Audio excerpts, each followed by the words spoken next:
So the ICC recently took a rather landmark historic decision to equal the prize money between both men's and women's teams across all ICC tournaments, whether that be the T20 World Cup, the World Cup, everything between. And generally speaking, it was a decision that went down well among a lot of people, but it did also spark a bit of debate, because a lot of people said that, truth be told, it should be revenue based. But first off, we'll get to the revenue based part in just a bit. We've got some figures for that. But first off, let's talk about why it's actually so great that in the first place it is now at long last equal, because it's a small step towards actually bigger equality. Yes.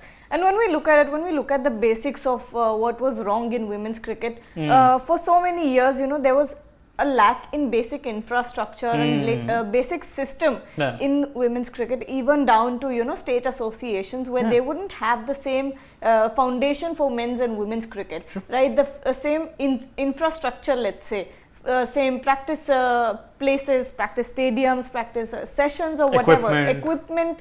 It all came down to that. And we were also talking about a time when Indian women's team were handed down jerseys from the men's team, and they had to cover it up with tape and get their own name written on there. So these are the things that were lacking in women's cricket, and that is a shame that all of that happened. We were also talking about Mithali Raj came out once and said that in an international match, and it was a good match with a worthy opponent, and there was no food for the Indian women's team. So these are the basic things that we were talking about. Since then, of course, we have come a long way. We have also started getting more fixtures for women's cricket as well. So this is what is happening. And with prize money, I'm seeing first of all personal based motivation that will come in from young girls around the world whose parents also are going to see that there is a viable career in this sport,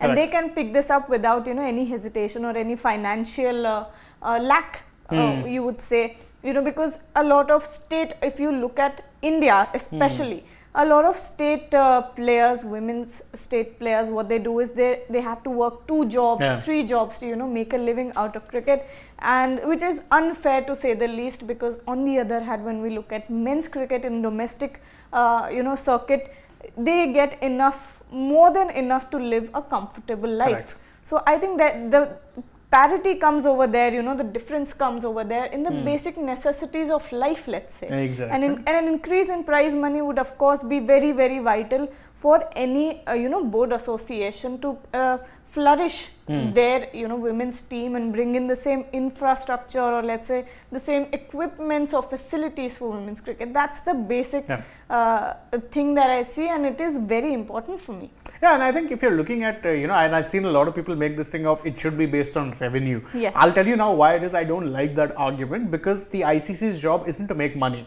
First and foremost, yes, that's an important part of how sport runs.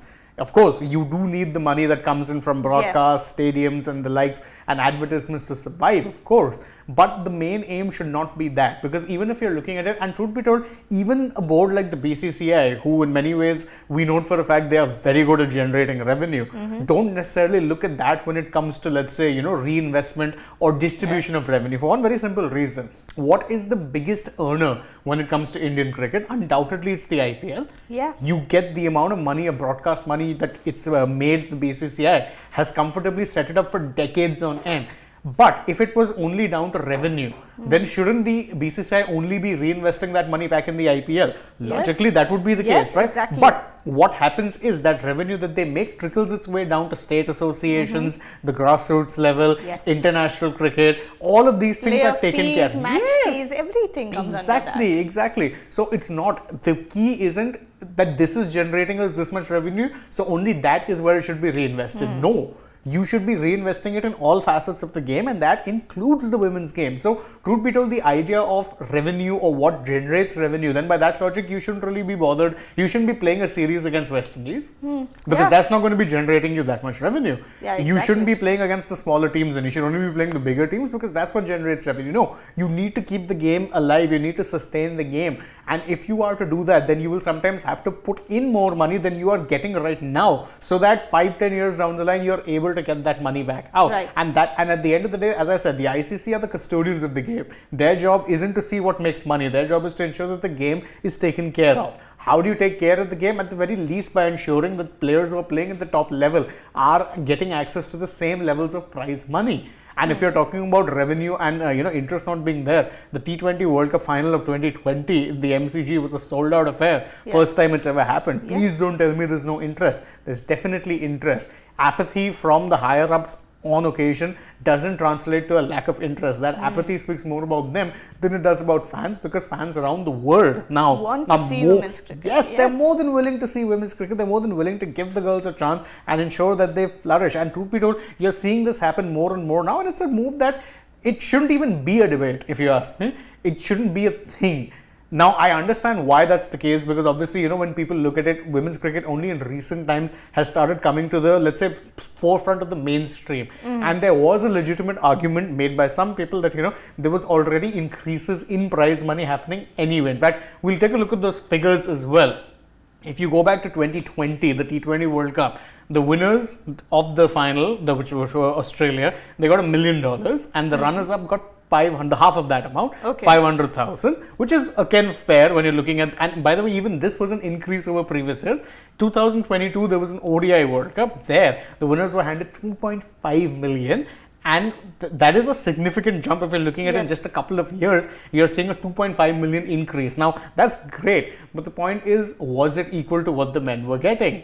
The answer was, until very recently, no. Yeah. That's the thing. And the one thing to consider here is, and which is a very important point and a very valid point, is that this amount does not directly go to the players, first of all. Exactly, it's going to the board. It's going to the board. It's distributed between the support staff, between the coaches, whoever comes into the whole board. That's not, and a majority of the chunk goes down to state associations. Exactly. Yeah. So it's not really the players who are earning, and and the revenue model, the argument that they should get paid as much as revenue that they bring in is absolutely absurd, I believe. It is. Because we've seen with the new ICC revenue model as well, there are debates.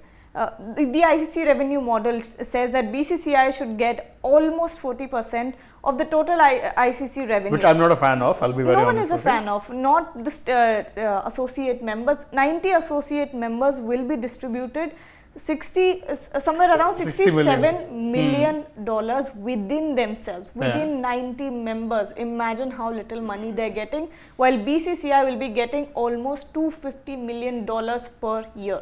The disparity within the game. Yeah. And will that help, associations like West Indies to grow, bring back the glory that they once had? No. The same argument goes for women cricket as well. Instead, here, they never had any glory up until very recently. And if you're not investing money in a sport or in a team, how will you, get results out of them? Yeah. The main factor is, if you want revenue to be generated from there, you need to invest first. Yeah. Right. It doesn't just magically happen. The revenue argument, and I'll add to that when I say that the revenue argument would make sense if you saw similar levels of investment care given to both men's and women's cricket over a time period of say 50 years. If they were already equal. Yes, if they were starting on equal footing. But women's cricket is not. Women's cricket has forever been handicapped, disadvantaged, put on the back burner, not placed on a pedestal, whatever phrase you want to use, they're all correct. So it's only in the late 2000s really that people have started caring more and more about the game, and even that was in spite of and not because of the let's say efforts of the higher ups. They saw fans starting to care more, so hence these efforts are now coming into fruition, as they should, because the women's game has not had the advantages that the men's game has had for say 30-40 years. They've not been given the same treatment, they've not been given the same amount of investment. So therefore the equal revenue argument doesn't really hold much water with me. Women's cricket is already starting at a position of disadvantage, so you need to bring that level of parity, and this is, I think, then talk about the revenue. Yes, then you realize that okay, the revenue generation isn't as much, doesn't matter, it's still making you money, more money than what it was making you 20-30 years back. Remember, you have to treat them almost as different sports, because again, the starting points are very different. If men's cricket is here, is because they have a 40-year advantage or 50-year advantage of the amount of investment they've been getting and generating. Yeah. The women's game, for them to reach there, needs extra investment. Yeah, it's like exactly. growing a startup from a multinational organization. This is very much at startup levels, and you need to be putting in the money before you can expect that money will be generated. Yeah, and with ICC, I think there are a lot of good signs from the ICC. We're looking at, first of all, the equality, equal prize money for men's and women's cricket. Then in BCCI, we saw that equal pay Match parity fees here, match had fees. come in. Yeah, Although that of course is still a long way off, because Yes. you need to up the central contracts, if you yeah. ask me. So it's just the base amount that's The that the will price, be. the match fees, if I'm not wrong, Yes, is the yes. same. Yeah. And then, with ICC, there's another, with the new revenue model that they're bringing in, they're also bringing in a criteria where in order for nations to become a full member of the ICC, they'll have to have a full-fledged men's as well as women's team. Exactly. Otherwise, they won't be accepted as a full member, which But is that- great. Yeah, but that logic, though, Afghanistan shouldn't be a full member, but Yeah. that's a whole different matter for another Yeah. time. Because again, they don't have a women's team. Yep. Yet they are a full member. Any which way. The point is, the ICC are taking these steps Yes. to ensure that, there is parity. And again, as you say, if you want to be a full member, you have to have a men's and women's team.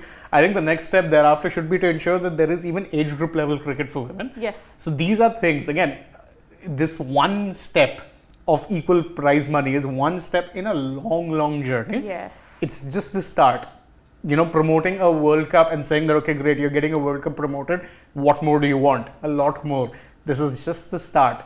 There are many steps that will have to be taken if you are to ensure that that parity is there. And I think it's a good step. For me, I don't really have a problem with it. In fact, I'm surprised that many people do have a problem with Yeah, it. how can you? Exactly. So that's our take on it. Very unified front, even if we did go back and forth on certain points. If you guys enjoyed it, you can let us know, and if you can let us have your say as well in the comments. And don't forget to like, share, subscribe to the channel, tap that bell icon, follow us across socials, and don't forget To download the Sports Tech app. right now though, from Gargi and me, it's goodbye.